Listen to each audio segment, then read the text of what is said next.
Beloved, let's think about littleness of Christ. How Christ became nothing for us. How Christ became less for us. How Christ descended into the depths of humility for us.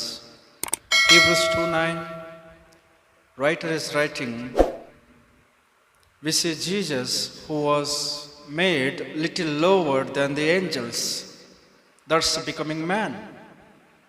He was God. He was on the throne. He became lower than the angels.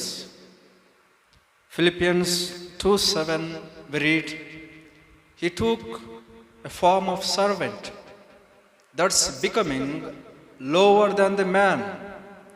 Servanthood was lower than the man himself. It's considered less than man. He became lower than the man. Then we read 2 Corinthians 5:21. He was made sin for us who knew no sin. He became lower than the servant. He stood as a criminal before Pilate. He was holiest of holy. There was no person like him. He never committed a sin. He knew no sin. He did no sin. In him there was no sin. But still, he stood as a criminal before Pilate, thus becoming lesser than servant. So we see how Jesus humbled himself, step by step. He became lower than the angels. He became lower than the man, that servant. He became lower than the servant, thus taking a place of a criminal. Then finally, he was hanging on the cross as a wretched criminal. He became less than criminal. He became lower than the criminal. Psalm 8, verse 5, psalmist says, God crowned man with glory and honor. God appointed you and me as king for this world.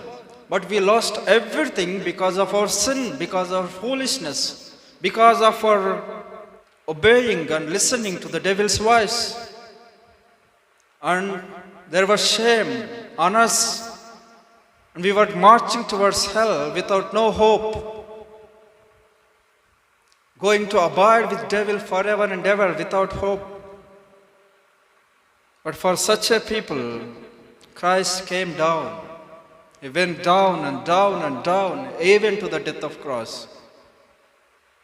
His face was smitten. His hands, feet were pierced with rough iron nails. His back was rented. He was crushed like worm. His blood was shed.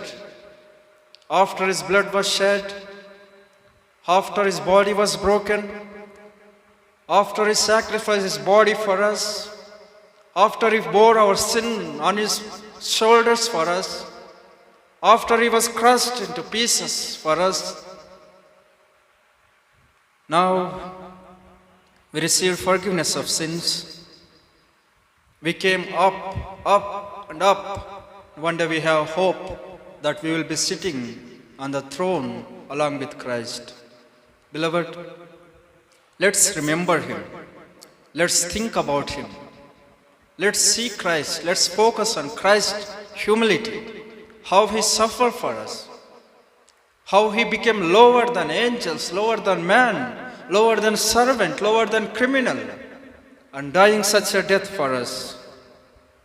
Today his name is above all names. His throne is above all thrones. And he is the King of kings and the Lord of the lords. And he is the judge over all. And one day all heads will be bowed down. All knees will be bent. And confessing Jesus as Lord, Creator, ruler of the earth and heaven. And he is coming again. We'll be going up to live with him forever and ever. Beloved, let's give him glory and honor. Let's worship him in truth and spirit. May his name be glorified.